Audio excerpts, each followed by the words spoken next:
We're following a major breakthrough on booster shots as the U.S. intensifies its COVID vaccine push nationwide.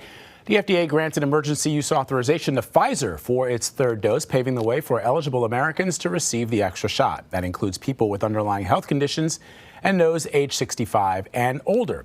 Adults frequently exposed to the virus, such as healthcare workers, are also eligible, but the booster shot still needs CDC approval before people can receive their next jab.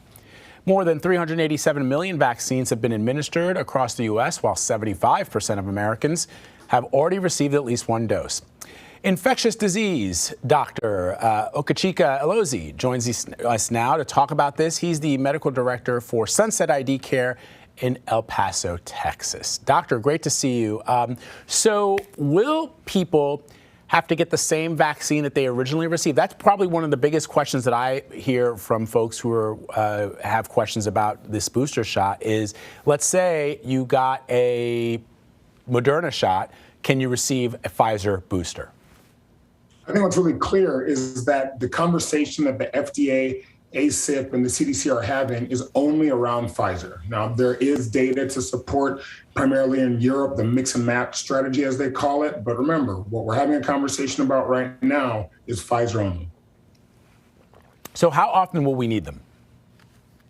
Ooh, that's a hard one. I think it's too early to tell. I mean, and one of the things about this conversation is that when the CDC or the FDA is expanding it to above 65, and then people at high risk or in institutions, and remember, high risk could be a BMI or a body mass index above 25. That's 70% of everybody above the age of 18. And so in a sense, you almost wonder why they didn't open it up to everybody. I don't think the data supports that, but it's a conversation to be had. In terms of how many we're going to need, way too early to tell. The vaccines work. CDC data shows that if you're vaccinated, you have less than a 2 in a million chance of death from COVID. That's immense. We got to continue to talk about that. Indeed, indeed. Let me ask you about a study conducted by the NYU Grossman School of Medicine that shows pregnant people who got a Pfizer or Moderna vaccine during pregnancy passed on high levels of antibodies to their baby. I watched my colleague Medea Villarreal last night on the Evening News do a story about a woman who still wanted to do the research, as you hear sometimes people say, while she was pregnant. She ultimately, sadly, tragically miscarried and then lost her life herself. And then we discover that, or at least we know now, that moms can pass on the antibodies of COVID-19 to their babies. Explain the importance of this discovery. So first of all, I think it's tragic that we're still having this conversation. We know from previous vaccines that mothers pass on these antibodies to their children. And it's really immensely tragic when you think about only about 30% of pregnant women have been vaccinated in the United States. And in August, we had the most pregnancy-related death than COVID. That shouldn't be happening. We have to understand that this protects people. I talked about the less than 2 in a million in terms of severe outcomes and death. And we just really have to get people to understand that. I think this data is important. I think it aligns with all the other data that we've known for more than a generation about vaccinations and how it actually protects not just the mother, but the child as well. Let's talk about the death rate in Texas, which is one of the highest in the country. Give me a sense of what you're currently facing and hearing in Texas when dealing with COVID-19 patients.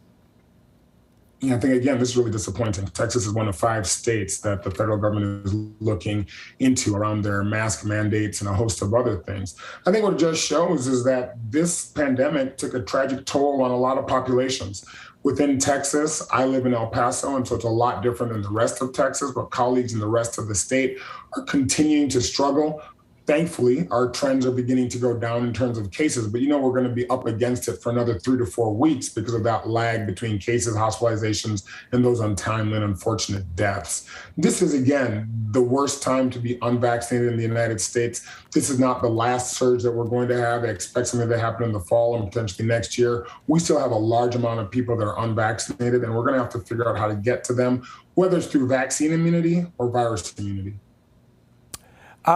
You've hammered home a couple of times in our conversation how tragic and how the fact that we're still having these conversations is infuriating. When I see stories like the one I referenced earlier of that woman, a young mom who died and miscarried her her baby. I just keep thinking to myself, it doesn't have to be this way. It didn't have to be this way. That unlike previous epidemics that have happened, in the past, in the early 20th century, we have the tools at our disposal to protect everybody in this country. And yet here we are, and I understand that the rates are going down, the death rates are going down because of the Delta variant.